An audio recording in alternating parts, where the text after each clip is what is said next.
Pues bienvenidos a Central, ¿cómo están? Bien, me da mucho gusto el verles a cada uno de ustedes. Y antes que nada quisiera darle las gracias a todos los de casa, a todos los que sirven. La semana pasada tuvimos una celebración increíble de nuestro cuarto aniversario, así que cada una de las cosas que uno hace para Dios cuentan. Así que quiero invitarlo, ¿por qué no les damos un aplauso a todos los que están en producción, a todos los voluntarios, a todos los que sirven? Gracias por poner su tiempo de su vida para servir a Dios. Y si es la primera vez que vienes, quiero darte la bienvenida. Central es un lugar donde siempre serás bienvenido. Esperamos te sientas en casa. Y a todos los que nos siguen a través de las redes sociales, a través de linkcentral.tv, les damos la bienvenida también. Gracias por acompañarnos. Y no sé si a usted le ha sucedido que de repente está en su vida y algo le acontece que no está esperando, algo que no había planeado, algo de repente parece que hasta la circunstancia lo encuentra a uno, ¿verdad? No es algo que querías que siquiera que te pasara y te sucede. Y mientras estaba preparando la plática hace unos días, mi familia y yo fuimos a SeaWorld aquí a San Diego, y cuando mis hijas eran más chicas y íbamos, siempre íbamos a ver a los pingüinos, íbamos a ver a los pescaditos, ¿verdad? Íbamos a ver a los animales, a los delfines, pero mi hija ha ido creciendo, tiene 10 años y ahora se quiere subir a los juegos, y ahí la cosa cambia un poco porque bueno, hay uno en particular que se llama La Manta, ¿verdad? No sé si has tenido la oportunidad de ir, pero si te subes a ese juego arranca rapidísimo y luego a mitad del juego se frena y hace lo mismo pero al revés, ¿verdad? Se viene en reversa y se da todas las mismas vueltas y todo. Y mi hija Demi fascinada de quererse subir, pero la realidad es que hace muchos años, la última vez que dejé de ser fanático de los juegos de feria, todavía no teníamos nuestras hijas, y Mardia, mi esposa, y yo fuimos a otro parque aquí en California y nos subimos a todos los juegos, ¿no? Pero yo me acuerdo que ese día terminamos mareadísimos, con dolor de cabeza, con ganas de vomitar, pero lo peor del caso es que no nos duró un día, sino que nos duró varios días de malestar, que nos sentíamos mal, ¿no? Con el dolor de cabeza. Y yo después de eso, yo dije, ¿a quién le gusta que le pase esto, ¿verdad? Ir a pagar para que después termines con dolor de cabeza con varios días. ¿A quién le gusta eso? La realidad es que la edad nos alcanzó, ¿verdad? Cuando éramos más jóvenes podíamos hacerlo y no pasaba nada, pero pues yo sé, nos vemos jovencitos, pero en realidad no estamos tan jovencitos. Y una de las cosas que pasa, ¿no? En los juegos, por ejemplo, en México tú vas a una feria, por lo menos de Durango, y la diferencia muy grande a los juegos de aquí de Estados Unidos es que los juegos allá duran mucho tiempo, y aparte son como de puras vueltas, ¿verdad? Al que te subas es vueltas y vueltas y vueltas y vueltas y hasta que te mareas. Y la diferencia aquí es que vas y como que te la hacen mucho de emoción al principio, ¿verdad? Cuando va empezando no pasa nada y de repente ¡fum!, ¿no? Te dejan caer. Y es algo que parte de cómo quieren que proceses tu mente, ¿no? Al principio no se siente nada y después parece que lo inesperado sucede, y entonces sí, el corazón lo traes en la cabeza y el estómago también. Y déjame decirte algo, la vida muchas veces puede ser así. Vas caminando en la vida y parece que no va pasando nada, parece que todo está bien, y de repente algo sucede que parece como si fueras de bajada en un carrito, ¿verdad? En la montaña rusa, ¿no? Y pueden ser diferentes cosas. Puede ser, vas en tu vida y de repente una enfermedad te sucede que no estabas esperando, ¿no? Puede ser una depresión, de repente no sabes por qué, o los problemas te hacen que tengas una depresión, o un accidente que no estabas esperando. Yo no sé, pueden ser diferentes cosas. Puede ser una persona a la cual habías confiado y debería de protegerte o debería de estar por ti, y de repente te traicionó o te hizo daño, ¿no?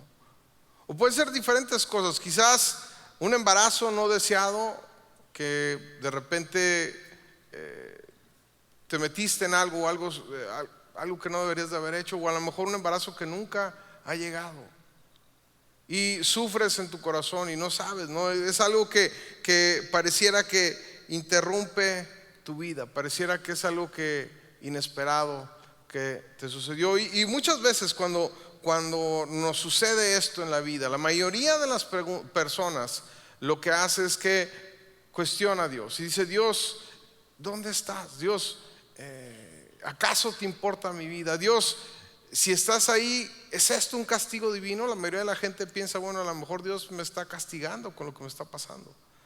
No, la mayoría de la gente cuestiona que Dios está a su favor. Y si tú estás el día de hoy aquí, si tú estás sentado y estás pasando por una circunstancia parecida o has pasado por una circunstancia parecida, déjame decirte que estás sentado al lado de muchas personas que han pensado lo mismo y que han sentido lo mismo, que han dicho muchas veces: Dios, ¿dónde estás? Y de hecho, cuando tú examinas la Biblia, tú te das cuenta de que hay muchas personas que han tenido ese mismo sentimiento y le han dicho a Dios: Dios, ¿en dónde estás cuando más te necesito? Y el día de hoy vamos a ver la historia de un hombre, de un profeta llamado Elías, el cual pasó por algo parecido. Pero antes de comenzar con lo que les quiero compartir el día de hoy, déjame decirte algo, ¿no? Que sientas que Dios esté o no, no quiere decir nada. No quiere decir que Dios esté o no. Que sientas que Dios esté. Si sientas es que Dios sí está o Dios no está, eso no determina que Dios esté o no. ¿Por qué? Porque los sentimientos nos pueden engañar. Tú puedes sentir una cosa, pero en realidad no podemos basarnos en lo que sentimos. Tenemos que basarnos en lo que dice la palabra de Dios. Si Dios nos dijo que iba a estar ahí, Dios va a estar. Esas son las promesas de Dios. Dios nos dice que es claro que está a nuestro favor y que no está en nuestra contra. La Biblia es clara. Mira, tus circunstancias no determinan que Dios te ame o no. Si te está yendo mal, quizás por alguna razón, o estás pasando por un momento difícil o en algún lugar, eso no determina que Dios te ame o no. Dios te ama. Dios te ama a pesar del dolor y en medio de tus circunstancias. Y quiero que me acompañe, si trajo su Biblia, al primer capítulo de Reyes, capítulo 19. Si no trajo su Biblia, va a aparecer aquí en la pantalla. Y lo que está pasando aquí, en el contexto de lo que vamos a leer, Elías era un rey, perdón, era un profeta, Elías, y está viviendo en un tiempo donde había un rey que era un rey malvado que se llamaba Acab. Pero lo peor no era que Acab era malvado, sino que tenía una esposa que era mucho más malvada que él. Incluso cuando lo lees parece una telenovela de Televisa, ¿verdad? Era muy muy mala esta señora, ¿no? Jezabel. De hecho, hasta bromean, ¿verdad? A veces cuando hay mujeres, yo sé que aquí en esta iglesia no, pero hay mujeres que mandan a sus maridos, dicen que son como Jezabel, ¿verdad? Hay un amigo que de broma le dice: a mi esposa se llama Mardia, y de broma le dice Jezamardia, pero no. En mi casa yo hago lo que yo quiera. Si yo quiero, yo barro; si yo quiero, yo trapeo. Pero era muy muy mala Jezabel. Jezabel era una mujer que no tenía las mismas creencias que los judíos, que los de Israel. Entonces ella, en lugar de adorar a Dios, ella adoraba a un ídolo, a un dios que se llamaba Baal. Y entonces cuando ella llega a su posición del poder, al trono, ella no llega sola, ella llega con un montón de sacerdotes de Baal, que su plan y su meta era quitar a todos los profetas de Dios y a todos los sacerdotes de Dios y matarlos. Así que antesitos de comenzar a leer esta parte en la Biblia, lo que le estaba pasando a Elías es que Elías se encontraba en una situación en que él era profeta y se encontró con esta mujer que tenía todo el poder y era una mataprofetas. Ella tenía todo el poder político, era como si fuera la esposa del presidente de Estados Unidos, tenía todo el poder y toda la maquinaria para echarle a perder la vida a Elías. Y no nada más a Elías, sino a toda la gente que servía a Dios. Y aunque Elías no tenía políticamente el poder, no tenía un ejército, la diferencia es que Elías tenía a Dios y lo tenía de su lado. Y había sucedido algo hace unos días antes de lo que vamos a leer. Había habido una confrontación donde Jezabel trae a 450 profetas de Baal y total, Dios se manifiesta ahí y pone en vergüenza a los sacerdotes de Baal. Y era un gran día de victoria para los de Israel. Dios se manifestó, hizo un milagro increíble. Todo el mundo estaba contento. Los de Israel decían: ah, qué bien, ¿verdad? Dios ha regresado a Israel, ¿no? Y para Elías, cuando sucede esto, sucede en un lugar que se llama el Monte Carmelo. Era un monte que estaba fuera de la ciudad. Para Elías fue una gran victoria que Dios se manifestara. Y de repente baja del Monte Carmelo a la ciudad. Y cuando llega a la ciudad se encuentra, ¿con quién creen? Con Jezabel, que lo estaba esperando. Y estaba muy enojado, obviamente. Y Jezabel le manda un mensaje a Elías y le dice: o te vas en 24 horas o te matamos. Te vamos a matar. Haz lo que tengas que hacer, te vamos a matar. Y aquí es donde comenzamos a leer. Primera de Reyes 19, 3 y 4. Dice: Elías se asustó y huyó para ponerse a salvo. Y cuando llegó a Berseba de Judá, dejó ahí a su criado y caminó todo un día por el desierto. Llegó a donde había un arbusto y se sentó a su sombra con ganas de morirse. Estoy harto, Señor, protestó, quítame la vida, pues no soy mejor que mis antepasados. Y unos días antes había experimentado la victoria, unos días antes era todo júbilo. Y ahora Elías está derrotado, desilusionado de Dios. Señor, estoy harto, quítame la vida, ya no quiero vivir. Y la historia no se termina aquí, como vamos a seguir leyendo. Dios le habla y se muestra. Pero aunque no lo creas, esta actitud que tuvo Elías de decirle a Dios: ¿sabes qué, Dios? Estoy harto. Es lo primero que debemos de hacer para poder ver a Dios. Y lo que necesitamos en nuestra vida, lo primero que necesitamos para poder ver a Dios en nuestra vida, en medio de nuestras circunstancias, es ser honestos. Ahora, ser honesto no quiere decir nada más no robar o no mentir. Ser honesto tiene que ver muchas veces con ser quienes somos, con ser sinceros de lo que está pasando en nuestro interior, con decir: ¿sabes qué, Dios? Ya no puedo. ¿Sabes qué? Hasta aquí llegan mis fuerzas, hasta aquí es donde yo puedo, te necesito. Ser honesto significa con reconocer nuestras limitaciones. Ahora, la mayoría de las personas no van a confesar que tienen una necesidad. No es parte de nuestra cultura decir: híjole, sabes que la verdad es que no la ando haciendo, híjole, necesito. La mayoría de nosotros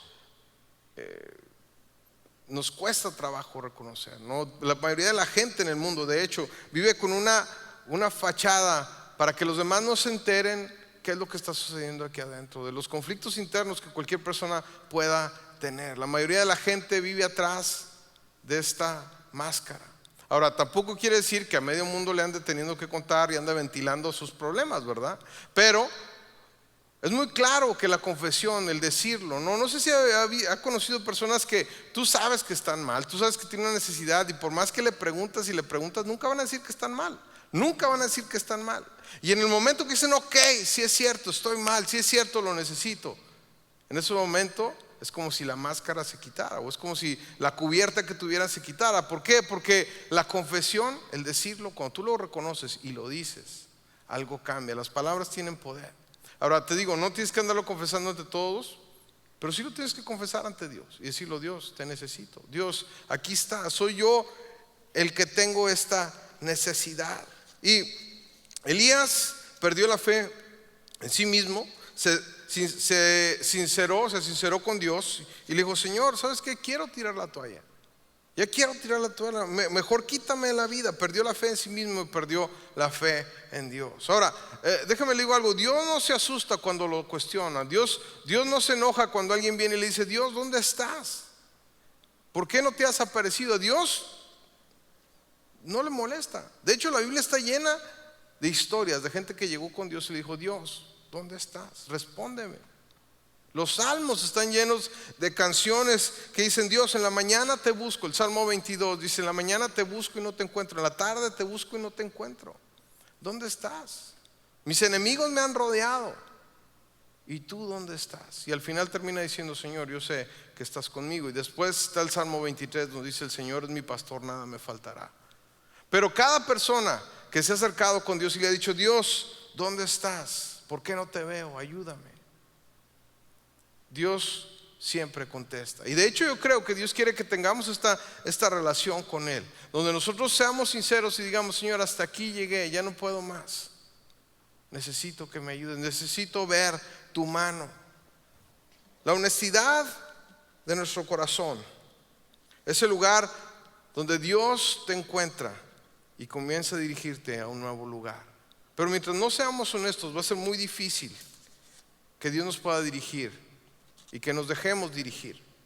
No, lo peor que podemos hacer es, en un momento de dificultad, es alejarnos de Dios. Yo no entiendo por qué muchas personas, cuando están en un momento tan difícil, dejan a Dios totalmente. Dicen: ¿sabes qué? Ahí nos vemos.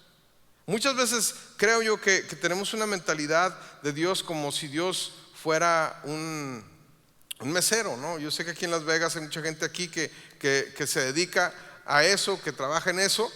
Y la experiencia que tú tienes con un mesero es que cuando llega y te sirve bien, pues le dejas un buen tip, ¿no? De hecho, si te sirven bien, pues bueno, le dejas. Pero si te sirven mal, pues hasta ni le dejas, ¿no? Y mucha gente tiene esa idea con Dios: mira, si Dios me hace el milagrito, si Dios me contesta, si Dios manda algo, entonces le voy a dar su tip a Dios y voy a ir a la iglesia y pues ahora sí vamos a cantar y adorar. Dios te bendigo, aleluya, gloria a Dios, ¿no? Pero si esa semana algo me pasó que no estuvo muy bien, ¿verdad? Que no me salió bien, pues no voy a la iglesia, ¿verdad? ¿Para qué le doy su tip a Dios? ¿Verdad? Y mucha gente, ¿sabes qué? Ve a Dios de esa manera, ¿no? Y en realidad, ¿sabes qué? Cuando más mal te está yendo es cuando más te debes de acercar a Dios. Ahora, yo no sé qué es lo que te está haciendo decirle a Dios: sabes que hasta aquí. Quizás sea una mala circunstancia, un enojo, una desilusión. Quizás estás cansado de que las cosas no cambien. Y si esta es tu circunstancia, déjame te digo que Dios está esperando que tú lo busques, que tú te acerques a Él. Tus circunstancias no definen si Dios te ama o no. Dios te ama a pesar y en medio de las circunstancias, a pesar de tu sufrimiento. Sé honesto con Dios. Lo segundo que vemos que le pasa aquí a Elías y que cada uno de nosotros debemos hacer, es aceptar la soberanía de Dios, aceptar quién Él es, aceptar lo que Él tiene para nosotros, su soberanía. Yo no sé si alguna vez has tratado de ayudar a alguien que en realidad no quiere que lo ayudes. No sé si te ha pasado esa circunstancia, o que no quiere que lo ayudes como tú puedes ayudarlo, quiere que lo ayudes de otra manera. Mira, en una ocasión me tocó estar en un lugar donde una persona se acerca y me dice: oye, mira, discúlpame, ¿no? Entonces me empieza a contar una historia y me dice: necesito comprar un boleto de camión para llegar a otra ciudad. Y la historia me conmovió, lo que me dijo me conmovió. Yo dije: ok, pues lo tengo que ayudar de alguna manera, ¿no? Y entonces en mi mente yo empecé a pensar: bueno, ¿y qué tal si me está contando mentiras, verdad? ¿Qué tal si no es verdad lo que me está diciendo? ¿Qué hago, no? Entonces siento que lo necesito ayudar. Y entonces lo que se me ocurrió es decirle: a ver, vente, ¿no? Y lo llevé a la central de autobuses. Y entonces le dije: a ver, vamos, ¿no? Y fuimos al lugar donde vendían los boletos y yo le compré el boleto para que fuera a la otra ciudad. En lugar de darle el dinero, le compré el boleto. Ahora, cuando yo le compro el boleto, no crea que su cara era como de felicidad, no, tenía cara como desencajada, como que... Y yo ya le compré el boleto, ¿verdad? Es lo que me pidió. Ahora, yo no sé, yo lo dejé ahí, yo me fui y dije: pues bueno, ahí que haga lo que quiera hacer, ¿verdad? Yo hice lo que creo que debería hacer. Pero lo que sí es que yo estoy seguro que no quería ir a donde lo mandé, ¿verdad? A final de cuentas, yo no sé si se subió al autobús y fue a pedir dinero allá para regresarse, o fue y pidió que le cambiara el dinero, no sé. Pero no sé si has conocido gente que te piden ayuda, pero en realidad lo que ellos quieren no es lo que tú puedes darles. Es que lo que ellos quieren es lo que ellos quieren. Y a final de cuentas, bueno, ya te contaron la historia, te contaron el cuento para que a final de cuentas tú hicieras lo que ellos quisieran, ¿no? Sí pasa, todos tenemos un compadre, ¿verdad? Que va y pide para la leche y va y compra otra cosa, ¿verdad? Todos tenemos gente de ese tipo en nuestra vida que viene y que nos hace eso, ¿no? Pero sabes que muchas veces nosotros cuando llegamos con Dios y le decimos, Dios, ayúdame, pero creemos que sabemos qué es lo que Dios tiene que hacer. Y queremos que Dios nos ayude como nosotros queremos que Dios nos ayude. Y si Dios no nos ayuda como nosotros queremos que nos ayude, no, pues entonces no, ¿verdad? Y tenemos esta idea equivocada de que Dios va a hacer lo que nosotros queremos, que nosotros sabemos cuál es la solución y que Dios se tiene que mover y hacerlo. Pero déjame te digo algo, no hay ninguna garantía de que Dios se va a aparecer cuando tú quieras y que te va a hacer lo que tú quieras que haga. No hay ninguna garantía en la Biblia que Dios va a hacer lo que tú quieras que haga. Pero la garantía es esta, que Dios se va a presentar y va a hacer algo. La garantía es que Dios no te va a dejar solo, que Dios va a estar contigo y te va a ayudar. Es algo que tienes que aprender, que Dios no te va a dar lo que tú quieras. Dios te va a dar lo que tú necesitas, que muchas veces es muy diferente. Dios no te va a dar lo que tú quieras, Dios te va a dar lo que tú necesitas. Dios sabe lo que necesitas, es lo que Él va a hacer que pase. Y cuando las circunstancias son adversas, Dios llega y se muestra en medio de ellas. Mira lo que le pasó a Elías después de que le dijo Dios, ¿sabes qué? Quiero tirar la toalla, ya mejor mátame. Primera Reyes 19, 5 al 9 dice: luego se acostó debajo del arbusto y se quedó dormido. De repente un ángel lo tocó y le dijo: levántate y come. Elías miró a su alrededor y vio a su cabecera un panecillo cocido sobre carbones calientes y un jarro de agua. Comió y bebió y volvió a acostarse. El ángel del Señor regresó y tocándolo le dijo: levántate y come porque te espera un largo viaje. Elías se levantó y comió y bebió. Una vez fortalecido por aquella comida, viajó 40 días y 40 noches hasta que llegó a Horeb, el monte de Dios. Ahí pasó la noche en una cueva y el Señor se le aparece a Elías más tarde. La palabra del Señor vino a él. ¿Qué haces aquí, Elías?, le preguntó. Ahora, como te digo, mi familia y yo, y si has venido las últimas semanas, mi familia y yo no hemos estado. Nos fuimos de vacaciones unas semanas, no porque quisimos, sino que mis pastores, los que están arriba de mí, me preguntaron, tuvimos una junta y me dijeron: ¿cuántos domingos te has tomado libres? ¿Verdad? ¿Cuántas semanas? Y yo dije: no, en el verano. Y dije: no, pues ninguno. Entonces me dijeron: no, pues estás mal. Entonces me dijeron: pues te vamos a mandar varias semanas. Y así sin decir mi agua va, pues me mandaron, ¿verdad? Y entonces me mandan con una semana, me mandan con otro pastor a un retiro. Y este pastor es un pastor que es psicólogo, es terapeuta y que se sienta con pastores. Es algo que ayuda a otros pastores. Y mi esposa y yo, y una de las cosas a las que sí me llegó, ¿no? Porque pues te pregunta y te dice un americano, me dice: mira, me dijo, yo conozco a los hispanos, dijo, y conozco que probablemente hay nada más como que dos tipos de hispanos, ¿no? Los muy flojos, ¿verdad? Y me dijo: o los muy extremadamente trabajadores, ¿verdad? Hay dos extremos, ¿no? O los que se la pasan haciendo nada, o los otros que están trabaja y trabaja. Dijo como que no hay una cuestión intermedia entre los hispanos, ¿verdad? Gente que dedica su tiempo y descansa. Y entonces, ahí sí agarró y me dio de bibliazo. ¿Sabe por qué? Porque empezó a hablar y me dijo: mira, ¿sabes qué? Tú tienes el problema que muchos tienen, que no saben lo que es descansar y que no saben lo que es dedicar un día para Dios, ¿no? O sea, hay gente que dedica el domingo, pero lo dedica a cualquier otra cosa, pero no a Dios. Y te digo que me agarró de bibliazos porque empezó desde el Génesis hablando que Dios descansó un día, y luego empezó a hablar de todas las veces que la Biblia habla de descansar. Y bueno, yo reconozco que sí, quizás es algo que en mi vida a lo mejor nunca lo había pensado, porque quizás pienso que nomás la gente rica puede tomarse el lujo, ¿verdad? De andar tomándose días libres. Pero ¿sabes qué? Yo sé que muchas veces cuando no nos tomamos el tiempo para recobrar nuestras fuerzas, cuando vemos las circunstancias y decimos: ¿sabes qué? Es que si no lo hago, nadie más lo va a hacer. Muchas veces tiene que ver con una falta de confianza en Dios. El dejar que Dios haga, el dejar que Dios sea quien mueva las cosas. Queremos nosotros tener el control, queremos nosotros ser quien dirija todo, absolutamente todo, y no le damos un espacio a Dios para que haga.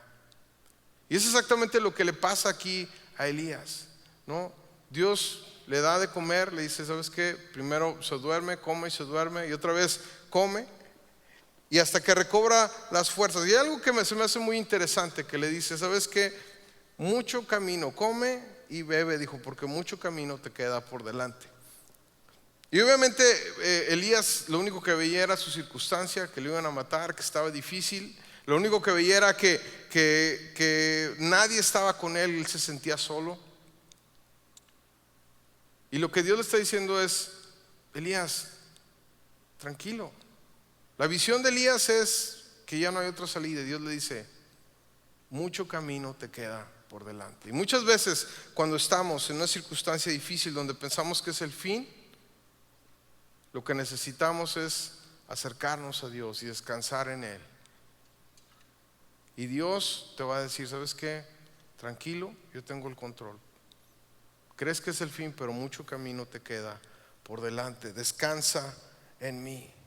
Sabes que aunque hay varias cosas interesantes aquí, ¿no? Una de ellas es que Dios se levanta Elías y empieza a caminar, y dice que camina 40 días en un trayecto que debería haber hecho 10, y al final termina en el monte Sinaí, que es el monte donde Dios le da las tablas de la ley a Moisés. Y muchos de los comentaristas bíblicos dicen que en realidad cuando Elías comienza a caminar no sabía dónde iba, que iba siendo dirigido y iba caminando hasta llegar a donde Dios lo llevó. Y cuando tú comienzas a seguir a Dios, muchas veces, yo lo he dicho aquí, es como cuando vas manejando en la noche con las luces de un carro. Tú no alcanzas a ver toda la carretera, pero sí alcanzas a ver lo que está al frente de ti. Y cuando tú vas manejando y tú vas siguiendo a Dios, tú no puedes ver si hay una curva, tú no puedes ver si hay un burro en medio de la carretera, ¿verdad? Tú no puedes saber lo que hay, pero cuando llegues ahí lo vas a ver. Pero la única manera es depender de lo que puedes ver enfrente de ti, depender de lo que Dios te deja ver enfrente de ti. Pero tienes que depender de Dios. Eso es lo que le estaba pasando a Elías. Y déjame decirte de algo, aunque no sepas a dónde Dios te está llevando, aunque no sepas lo que Dios está haciendo, tienes que tener confianza en Dios y depender en Dios, de que al final de cuentas terminarás donde necesitas terminar, donde Dios sabe que necesitas estar. Mira, a veces pensamos que el sufrimiento es una interrupción en la vida. Yo no sé por qué creemos que cuando pasamos por un tiempo difícil, cuando pasamos por sufrimiento, pensamos que Dios nos deja. Porque cuando tú lees la Biblia, tú te das cuenta que Dios tiene otro concepto del sufrimiento. El sufrimiento es parte de la vida. El sufrimiento es parte del proceso por el que pasamos. Mira, cuando Jesús murió en la cruz, obviamente que sufrió muchísimo. Sufrió el pecado, la carga del pecado de todos nosotros, y aún así era plan de Dios. Después tú ves cómo los discípulos que lo siguieron, todos ellos dieron su vida y murieron, unos apedreados, otros murieron crucificados boca abajo como Pedro. Ninguno de ellos tomó el sufrimiento como que Dios los había abandonado. Ahora, yo no sé qué tipo de cristianismo te enseñaron, pero el cristianismo que yo encuentro en la Biblia es que el sufrimiento es parte de la vida. El sufrimiento cambia nuestro carácter, afina nuestra fe. Es parte del proceso y es donde podemos ver a Dios. Si a ti te prometieron que el cristianismo era algo, o acercarte a Dios era como acostarse en un lecho de rosas, déjame decirte que te engañaron, porque ese no es el cristianismo que encuentras en la vida. Ahora alguien puede decir, bueno, entonces ¿qué chiste tiene ser cristiano? Bueno, hace una diferencia muy grande el pasar la vida y sin un propósito, pasar y sufrir y hacerlo solo, hacerlo con un propósito mayor, aún más grande que tu propia vida. Hace una diferencia saber que no estás solo y que tu vida cuenta para algo más, que tiene un propósito y que Dios está ahí. Sabes que tus circunstancias no definen si Dios está o no, si Dios te ama o no. Dios te ama a pesar de las circunstancias y a pesar y en medio del dolor. Sé honesto con Dios, confiesa tu necesidad, acepta su soberanía, lo que Dios tenga para ti. Por último, escucha a Dios. Primera de Reyes 19:9 dice: ahí pasó la noche en una cueva. El siguiente versículo era Elías. Dice: el Señor se le aparece a Elías más tarde, y la palabra del Señor vino a él. ¿Qué haces aquí, Elías?, le preguntó. Y la pregunta de Dios, siempre que tú escuchas que Dios le pregunta a alguien en la Biblia: ¿dónde estás o qué haces aquí? Hay varias veces que Dios lo hace. No necesariamente tiene que ver con un lugar geográfico. Obviamente Dios sabía dónde estaba, pero la pregunta muchas veces tiene que ver con una introspección. ¿Por qué estás en este lugar? ¿No? ¿Qué haces aquí pensando que yo no he estado contigo? ¿Qué haces aquí llorando después de que hace unos días me viste? ¿Qué haces aquí pensando que no estoy aquí aún dirigiendo y tengo el control? ¿Qué haces aquí? Elías contestó, 1 Reyes 19:10: me consume mi amor por ti, Señor Dios Todopoderoso, respondió él. Los israelitas han rechazado tu pacto, han derribado tus altares y a tus profetas los han matado a filo de espada. Yo soy el único que ha quedado con vida y ahora quieren matarme a mí también. Ahora, Elías había caído en la trampa que muchos de nosotros hemos caído muchas veces, en pensar que Dios está en los grandes milagros, que Dios está en las grandes acciones y que Dios no está en nuestra vida cotidiana, que Dios no está y es parte del sufrimiento y sufre con nosotros. Y Jesús, unas cosas que me impresionan mucho de su carácter es que cuando Jesús estuvo aquí en la tierra tenía algunos amigos, y cuando le dicen que Lázaro murió, Jesús lloró. Es el versículo más pequeño de la Biblia. Jesús lloró. ¿Sabes que Dios se duele con nosotros? Todas las cosas que pasan en el mundo que son malas, yo no sé por qué la gente se las atribuye a Dios. Dios no nos dejó aquí a ti y a mí con una voluntad y el poder de decidir. Tú no te imaginas el poder que tú tienes en tus manos. Tú puedes decidir a dónde va tu vida. Y si tú te pones en las manos de Dios, Dios te va a dirigir. Pero Dios puso en tus manos el poder de decisión. ¿A dónde va tu familia? ¿A dónde van tus hijos? Es tu decisión, muchas de esas cosas. Y muchas veces el no decidir también es una decisión. Y entonces no decides qué hacer con tus hijos y tus hijos terminan mal. Y luego volteas con Dios y le dices: Dios, ¿por qué me castigas? ¿Verdad? Dios, ¿dónde estás?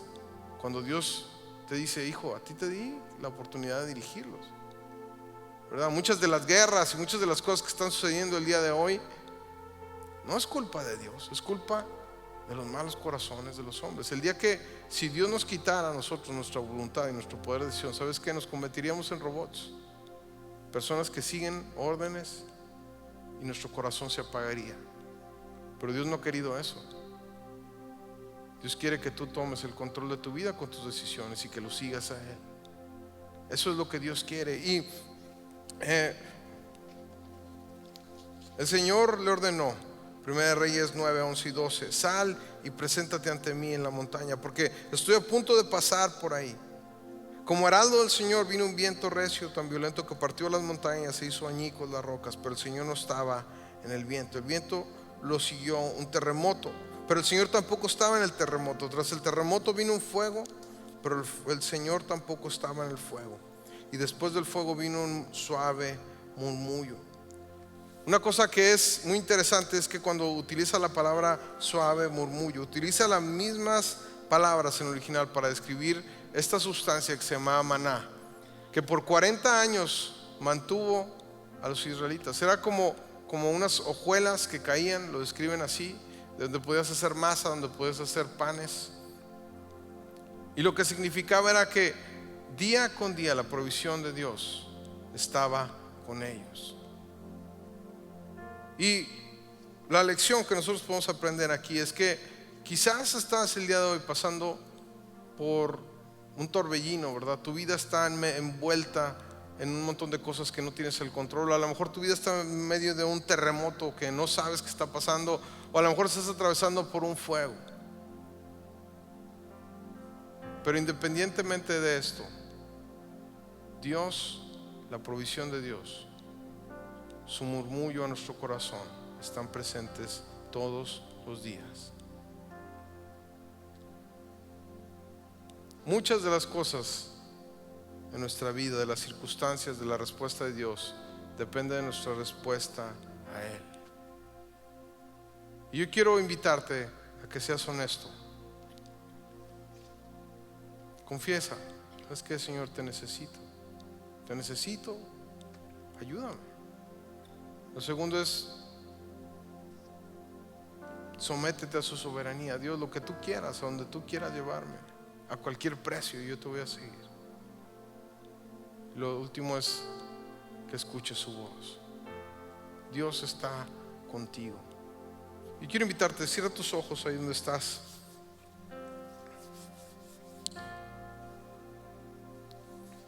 Y si tú estás atravesando por un momento difícil, que tú sabes que yo soy el que necesito, yo estoy atravesando por este remolino, por este huracán que está por azotar, yo estoy atravesando por este terremoto, por este fuego, yo necesito sincerarme con Dios. Yo necesito decirle: soy yo, Dios.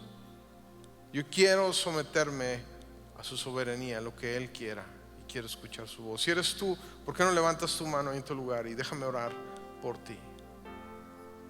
Levanta tu mano bien alto. Hay varias personas levantando su mano. Que no te dé pena, es algo entre tú y Dios. Y déjame orar por ti. Dios, en este momento quiero pedirte por cada una de las personas que han levantado su mano en señal de honestidad a ti, de decirte: Dios, te necesito. Yo te quiero pedir por la vida de cada uno de ellos, que ellos puedan someter su vida a tu soberanía y que tú los dirijas, que tú abras sus oídos espirituales y ellos te puedan escuchar. Yo te pido que un milagro suceda en sus vidas, ya sea una sanidad. En el nombre de Jesús declaramos sanidad, ya sea provisión divina, que se resuelva los problemas en su familia, que se resuelvan los problemas de trabajo. Tú eres nuestra provisión y de ti dependemos, Dios. Puede bajar su mano. Y así como estamos, si tú estás aquí y tú dices: sabes que yo quisiera conocer a Dios, yo quisiera entregarle mi vida a Jesús el día de hoy, ¿por qué no levantas tu mano y déjame hacer una oración por ti también? Si tú levantaste tu mano, quiero que me acompañes con esta oración y dile: Señor Jesús, te entrego mi vida, te entrego mi corazón, haz conmigo lo que quieras. Te pido que perdones mis pecados. Jesús, entra en mi vida, te declaro el Señor de mi vida. Dirígeme. Gracias por morir en la cruz y resucitar. Gracias, Jesús. Amén. Amén. Porque le damos un aplauso fuerte al Señor.